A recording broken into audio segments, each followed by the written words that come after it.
So this lesson is writing for a purpose. Now we have spoken of in the previous lesson writing, reading for a purpose and how reading should be done and everything else. So now we are going to know and get an extension to the lessons that we have done so far, which is writing for a purpose. So writing can be done for many reasons, but when you are writing for a purpose, the writing style and how you do the writing is important. So let's see how we write to complete a particular purpose. Writing essays effectively is one of the main subtopics under this lesson. So let's see why writing essays is important and how you can write essays effectively. Writing essays develops skills and helps educational functions. So whenever you write essays, you will always practice on your grammatical skills and your like the writing skills itself. So it will help you in your educational functions, such as writing answers, writing researches, writing reports, and everything else. So writing essays can help you in that way. And it can help you to practice and develop transferable skills.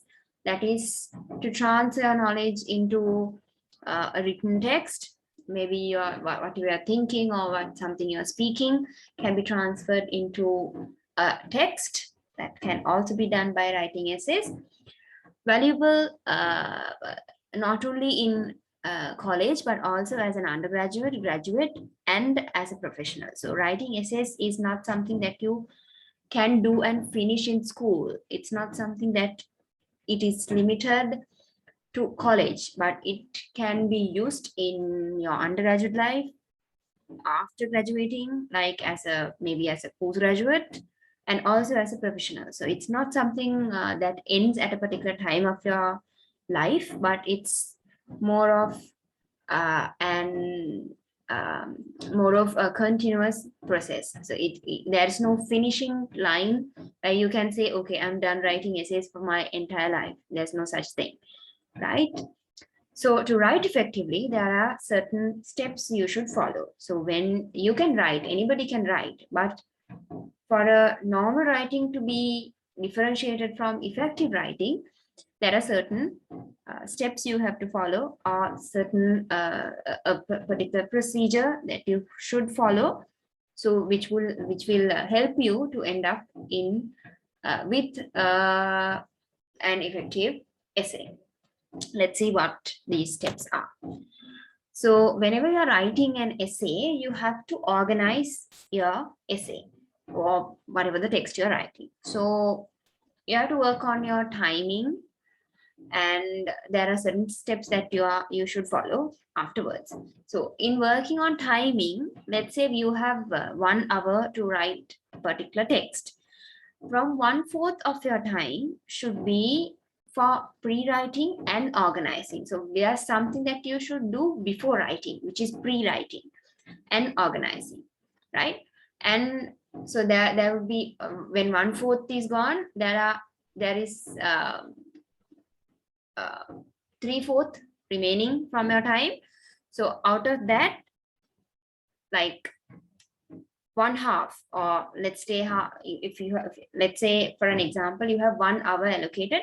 So first 15 minutes you would be pre-writing and organizing your essay, and the next half an hour you would be writing in like actually writing. Then the next remaining 15 minutes you would be using to revise and edit your text. So let's see what pre-writing is. Pre-writing is free writing. If I say in another word, it's free writing. So you pre-write, you brainstorm, you think what you had to write.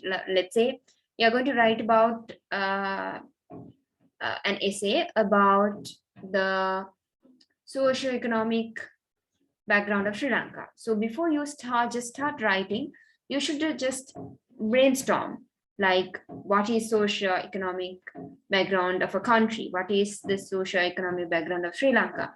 How has it evolved throughout the time? And all this has to be your brainstorming part. So you should think about what you're writing. Then concept mapping. So you should always map your text to fix into a particular framework. So if it should start from somewhere and flow and then end at a point with a proper conclusion. So that is how you pre-write or organize your pre-writing. Then there are 5 W's. There are 5 W's that you have to answer before you really start writing. Okay. The 5 W's are usually the 5 WH questions we usually deal with, which is who, what, where, when, why. Okay. Always when you're writing, before you start writing, you should start asking these 5 questions from yourself.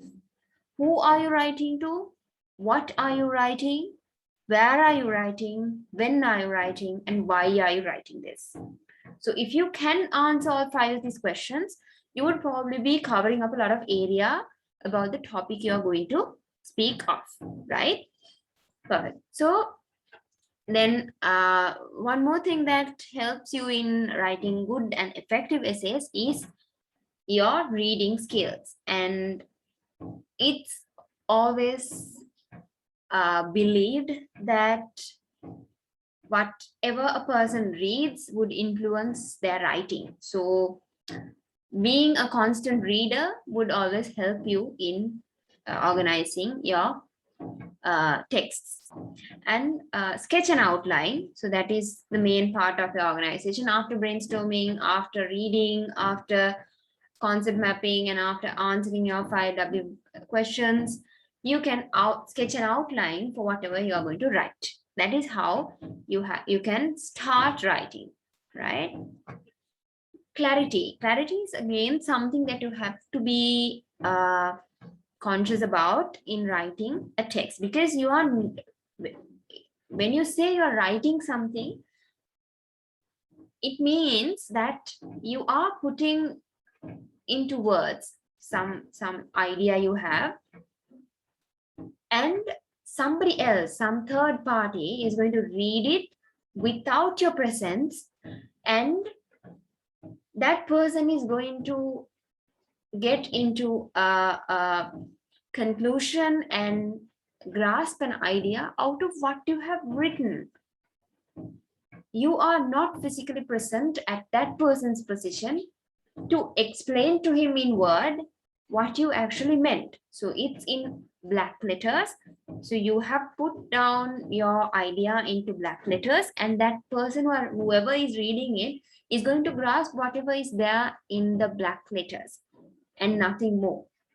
I hope that scares you enough, because if you write something, if you're not really put down what you really have in your mind, the reader would only understand whatever is there in the black letters, and you won't understand anything more, which is very scary, right?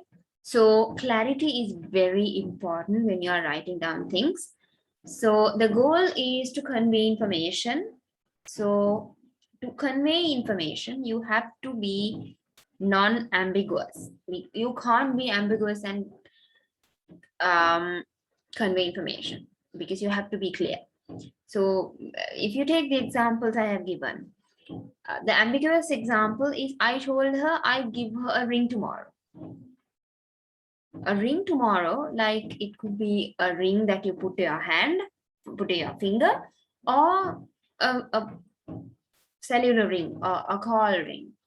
It can be anything. It's very ambiguous what you would be really giving her tomorrow. But when I say I told her that I'll call her tomorrow, that is very clear as to what the person has to say, right? And there are modifiers that you can use. Now, these modifiers we have spoken of in our previous lesson, adjectives, adverbs, and all that. So sentence A is without a modifier. or I'd say an adjective in the perspective of the sentence. So it says, my grandmother puts on her sweater.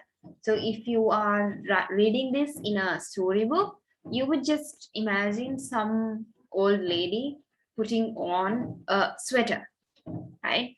But if I say, if that text has, my grandmother puts on her cashmere sweater, you would have a more clearer picture, you would have more sense into the text, and you would feel the text a little more, right? That's what you really need when you're putting down things on a text. Then the text has to be powerful, it has to be precise, and like the adjectives and adverbs you use has to be precise and powerful, right?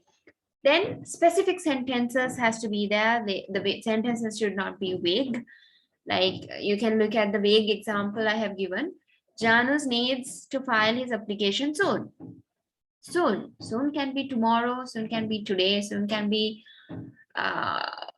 next week, soon can be next month, anywhere, soon can be anywhere. Soon is very vague, right? But when I say specifically, it comes like this. Janus needs to file his application by January 4th. It's very specific that you have to be, that Janus has to file his application by 4th of Jan. And that's it, right? It's specific. Then be concise. Last but not least is, like, you can use words like last but not least when you're reading out a story, or you are reading out a lecture maybe. But when you're writing it down, it has to be more concise, like it has to be more, not very colloquial and like, you know, formal. So you, rather than using last but not least, you can say finally, right? Likewise. And the wordiness also helps clarity. Now, everyone who has the ability to donate time to a charity should do so, right? That has a lot of word. Like you can see a long sentence, but being concise, you can be, everyone who can donate time to a charity should. It's just simple as that, right? So whenever you can limit the number of words, you have to limit it to like use shorter sentences always when you're writing, right? Okay. So, and avoid repetition, because a text is always, the space you are taking, the time you are taking to write something down is always very limited. You can't write something for years and years and come up with a good text. It has to always limit, like even in an examination, obviously you have a limited time, so you don't really have time to repeat the same thing. You just have to say whatever you have to say in the shortest time possible, right? But coming out from the examination mentality, even if you're writing, let's say you are writing down a novel of your own, so even that, you can't take years and years and years to write down a novel because it's going to outdate. So whenever you should always limit yourself into a certain time period, and in limiting yourself to a certain time period, you should always avoid repetition. So use of words. Now these are certain words that we usually get jumbled with. So I'm not going to read everything in here, but these are, there are so many words like the examples I have given set out in the bullets. So we should always be mindful as to what to be used where, right? I'll take the first example, just the first example: accept, and expect. You should always know the difference between the similar words. These words sound exactly like almost the same, but they are different by the meaning. So you should always be be in touch with and use the words, then which will help you in understanding better as to how and when and why these words are used in particular places, right? Tips. Okay, these are a few tips that I would like to give you in writing down a text.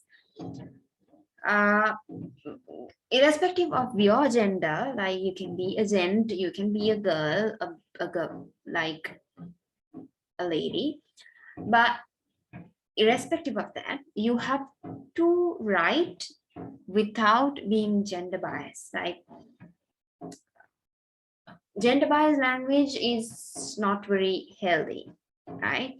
Let me give you an example. Like there are neutral words to use in text, right? Something like if I say any man should be free of his fears, is very gender biased. It's speaking of a man, but means to include all, like both genders, which is unfair.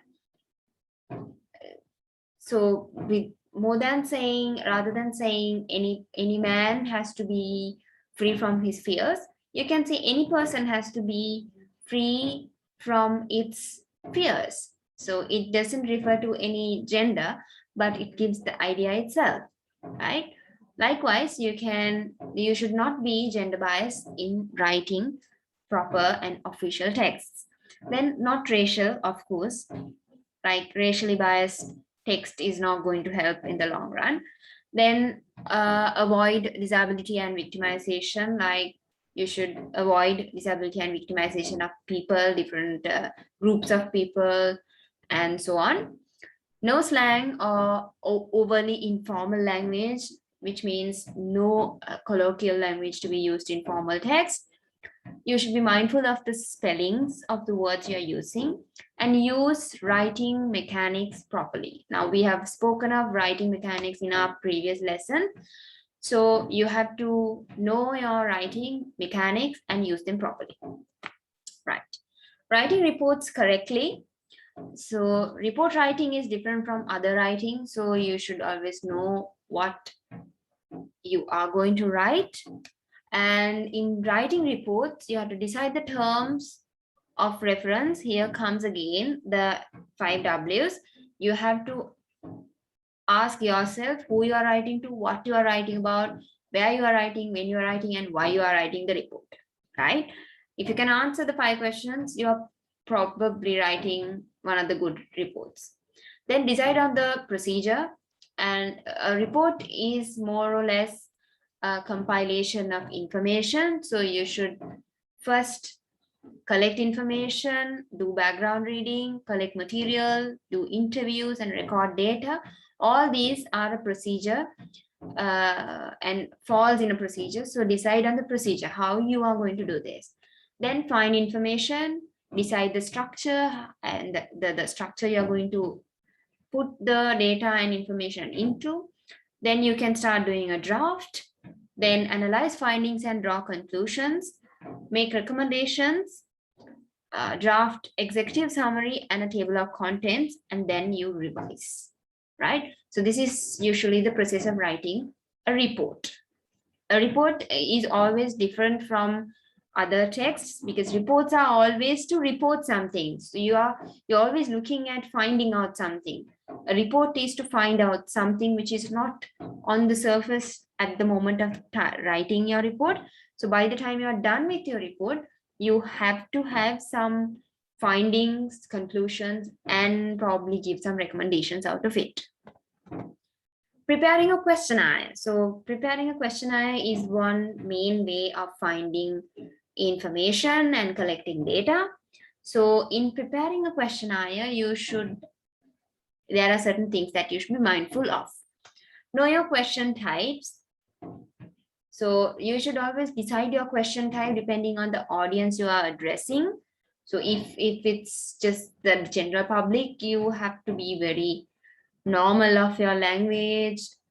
Like use very simple language and all that. So if you're, but if you are aiming a particular professional group, or let's say lawyers or doctors or accountants, you can use subject like unique words which are used in the particular areas and so on. So know your question types. So it has maybe multiple choice or short answer or long answer, whatever you prefer.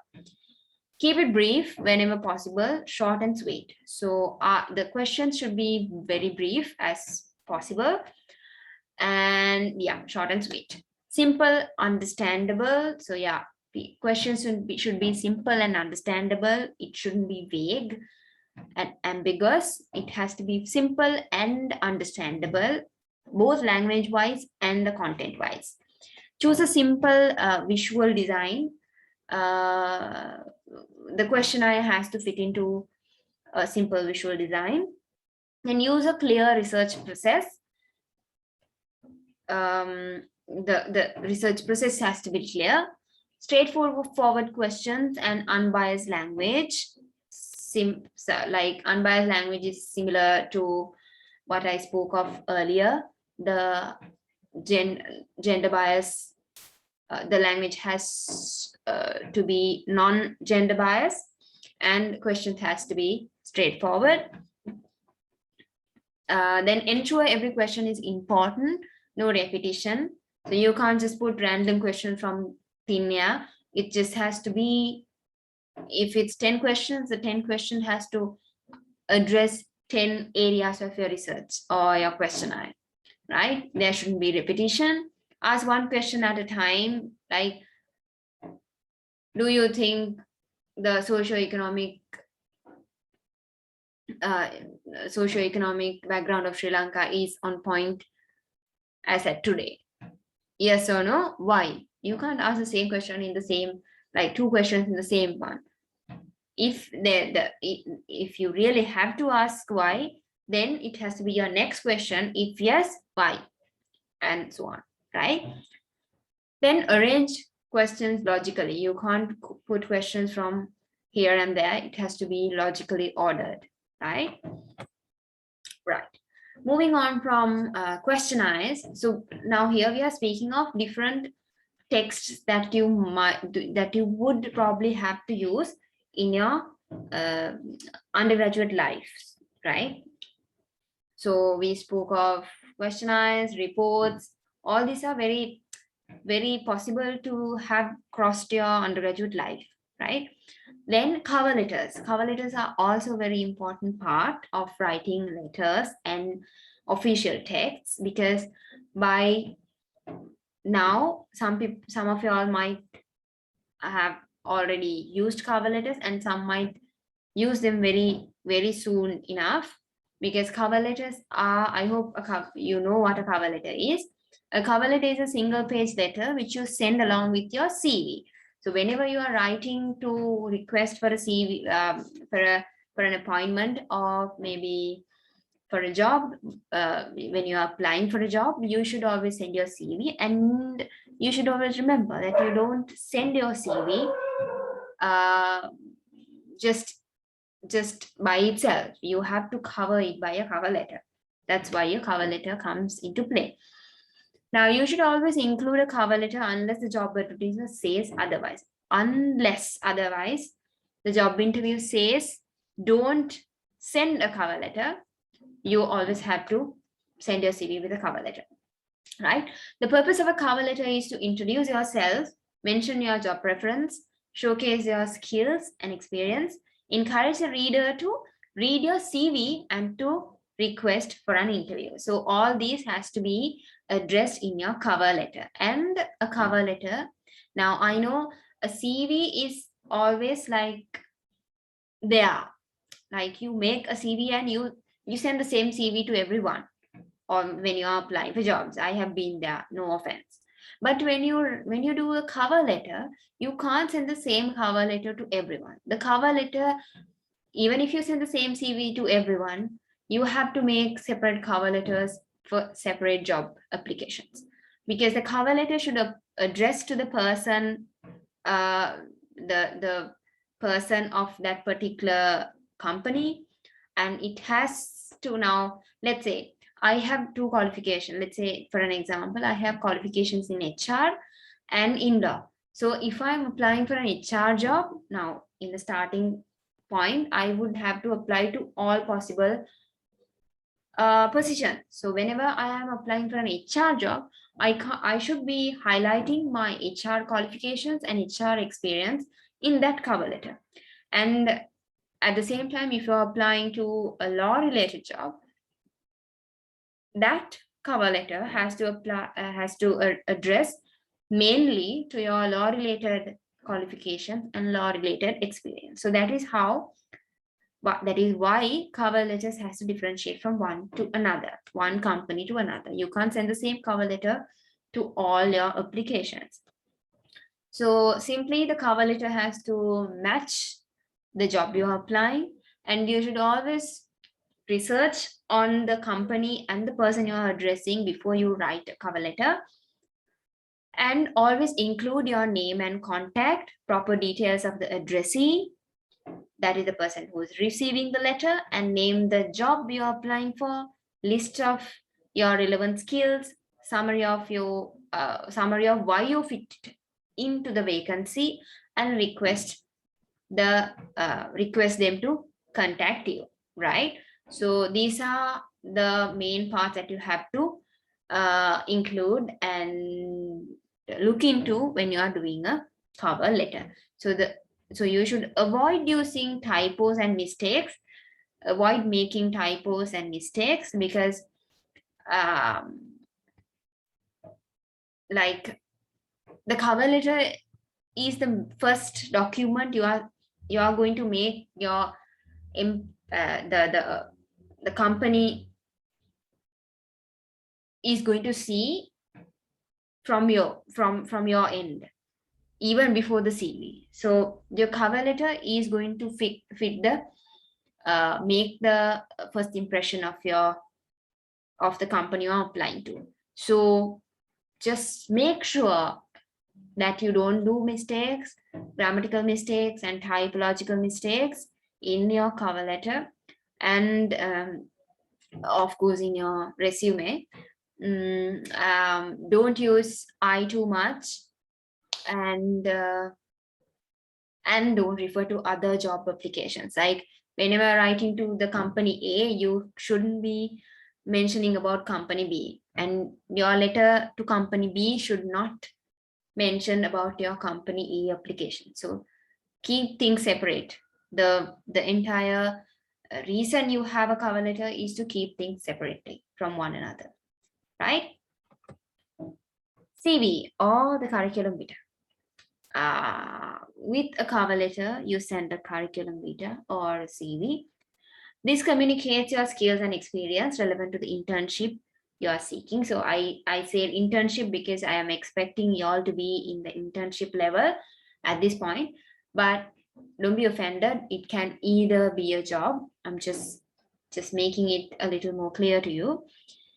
First thing your host organization will read about you is the curriculum vitae. So it has to be on point, and it may be scanned in less than 30 seconds, because even if your CV is the only CV that you are seeing, the organization, the host organization or the company you are applying to has an official, probably a recruitment officer, who is looking at CVs all day. Like all that person looks at are CVs. So it's just 1,000 odd CVs per day, simply. So your CV has to stand out from the bulk. So any person who firstly look at a CV in a company would not take more than 30 seconds to look at a CV. He would just scan through your pages. Like it has to be maximum you can go for is 3 pages, and just it has to sum up everything to be scanned in 30 seconds. It's as simple as that. Okay, a strong CV will capture your reader's attention. So you have to know how to make a CV strong, how to make your CV strong, right? Likelihood that they will continue to read your cover letter and invite you to an interview to learn even more about you, right? Whenever your CV is effective and strong, they will more likely invite you for an interview. The don'ts that you should, or maybe the the things that you should avoid in making your CV are that going over 3 pages of A4. Don't go more than 3 pages. Nobody is going to look at a 4 page, 5 page, 6 page CV, right? It can maximum be 3 pages, right? Then don't use colloquial language or slang in your CV. Don't lie in the CV. Like, you can't lie in the CV because I have this, I have that, I have this, I have that. It's not going to work out whenever you are going to be physically met. So be honest with your CV, and recruiters can possibly smell fibs. So it's not just going to be, it's not long term healthy to lie in your CV. So yeah, just don't make errors. Always check spellings and grammar, right? Okay, let me step by step tell you how to write your CV, right? Step 1, self-assessment. You assess yourself. What will be the most interesting, impressive, and unique for a person to read, a person reading it, right? So illustrate your interests, experiences, skills, achievements, and values. That's the first thing you have to do. Just think for yourself. What are the interests I have? What experience do I have? What skills do I have? What are the achievements I have had? And what values do I possess? Okay, answer all this from yourself and answer accordingly. Then step 2, formatting your CV. Now, once you have self-assessed yourself, you can write it down into a document or type it into a Word document and then format it. There are many ways to format a CV. For an internship, the CV should be targeted and combine a chronological and functional approach. The chronological CV is to list experience and education reverse time order, starting with the most present and the recent one. So in the chronological, usually this is the format I use also in my CV even at now. You use the chronological order. You say what you are currently doing and the most immediately done previously, then the next, likewise. So if you have now if I say, like, if I am doing my CV, I would say my present job now on the very top, and the second would be my last job, third would be the previous job, likewise, right? Chronological, reverse chronological. Then functional CV presents information by breaking it down into useful job skills instead of by job title. So functional CVs are a little complex. You present information by breaking it down into useful job skills. You identify your certain job skills and address the job opening and format your CV accordingly. Then the step 3 is the style, how you present simply. So use short and simple phrases. So don't go into long and complex sentences. Then use simple present or simple past tense or present perfect tense in your CV. Don't go into like active voice, passive voice, and all this and that. Just use simple present, simple past, and present perfect. That's the most you can go into, because your CV reader might not be very good in English. So keep it simple. Let it be simple as possible, but professional, right? Describe your experience with an action verb. Action verbs, you can use action verbs to describe your experiences. Then repeat sentence structure to promote consistency. Sentence structure is to be repeated, not the content. And keep vocabulary precise. Don't use vague vocabulary, like very complex vocabulary, but keep vocabulary very precise and understandable to anybody. Basic components of a CV. So these are like, you can look at the A, B, C, D, F, G, H I have listed down to be maybe your topics. You can break down your CV into certain topics, and these can be the topics. Okay, you have to have your contact information, your basic information, along with your basic information. Then the objectives of your CV, maybe your life, where you want to be, what you want to be, and all that. Then languages you use, you can always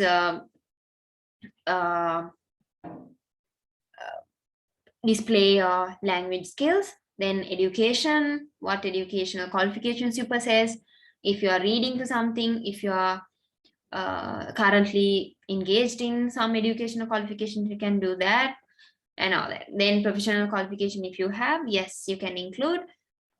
Then awards and scholarships, if you have got any. Then career related experience, like previous jobs and so on. Then other work experience, anything else other than the career that you are pursuing. Then other volunteer experience or extracurricular activities that you have done all your life. Then skills and referees. So these are basically the topics that you have to cover in your CV, right? Step 5, review. So reviewing your CV is the most important part. Review it for content and grammatical and structural improvements.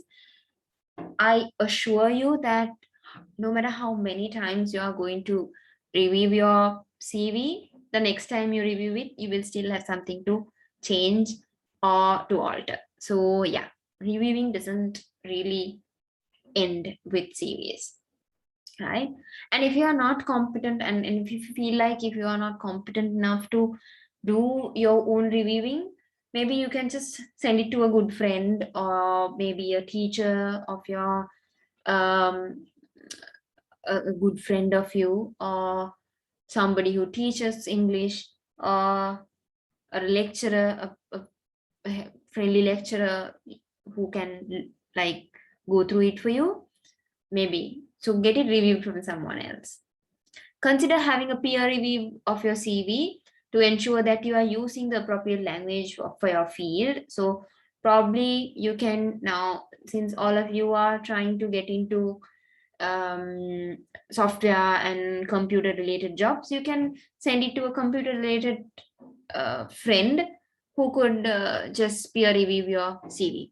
Also, ask someone who is less familiar with your field to review your CV to see if they can understand what you write, right?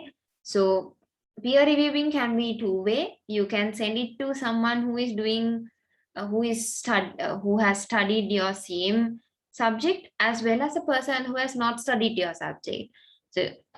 So when you go to the second type, you will understand if a normal person understands your CV, basically, right? Then step 6, the final layout. Cleanly formatted and easy to read. It has to be cleanly formatted, like all edges done, bulleting, numbering, page numbering, and everything else has to be on point. And it has to be easy to read. It shouldn't be very small font or very large font. It has to be probably Roman 12. Use clear headings, spacing, underlining, italic, bold, and capitalization for emphasis. Out. Be careful not to overdo it, like italics, bolds, and all this. Don't overdo it, but you can do it whenever you need to emphasize something, right? Standard CV length varies from region to region, but if you are unsure about the length requirement, be sure to ask. Like some companies straightforwardly say that, okay, your CV shouldn't exceed 1 page or shouldn't exceed 2 pages. if that is the case, you have to stick to that. Or if not, you can always go up to maybe like 2 is the best. But if you really have to, 2.5 or 3 can be the maximum you can go for the length of the CV. Then there are certain tips that I can give you to retain original formatting. When sending your CV electronically, convert it to a PDF. So whenever you're sending your CV online or by email or some electronic way, always be sure to PDF it, because Word documents can mess up big time in different formats. So make sure you have it all on point and then PDF convert and send it. And then use a basic text editor like Notepad to convert your CV to a text-only version when copying into online applications. Do not fold your CV, right? If you're emailing it or dropping it off, use a large envelope and A4 size envelope and drop it off in that. And the electronic PDF thing, I would like to add one thing. Always name your PDF file with your name, maybe first name and an initial, or just your name and CV. Say CV. Now, if I'm sending off my CV in the PDF form, I would say Radha CV, right? So whenever it's downloaded into the company's or recruiters computer, it's not going to get messed up, right? Always send 2 PDFs. The cover letter has to be in one PDF and the CV has to be in the second PDF. So when you imagine, if I'm sending you my cover letter and PDF, my cover letter and CV. So my first attachment would be Radha cover letter. Second attachment would be Radha CV. So you have to address your CV and cover letter likewise. Okay. There are 3 tips that I would like to give you to retain original formatting. So this is exactly what I've been talking to. Basic editor. This is one fancy way of putting it down. Do not fold. Yeah. So these are the tips that I would like to give you. It's the same thing that I've been telling in the other, the previous slide. So yeah, I think we are done for this lesson. So the basic requirement of this lesson is to advocate you or to enlighten you on writing for a purpose in general, but the main focus is for you to write, is to educate you to how to write a CV and a cover letter mainly. So I think I have given you enough and more information about it. Just in case if you have anything more to know, you can always drop me an email, or I think you have my number. And if in case you are having a CV or a cover letter that you have made already, or if you are planning to make one, you can always email me your one and get it checked and maybe peer reviewed by me if you really like, and I will be more than happy to help you. Okay, so yeah, I think we're done for today.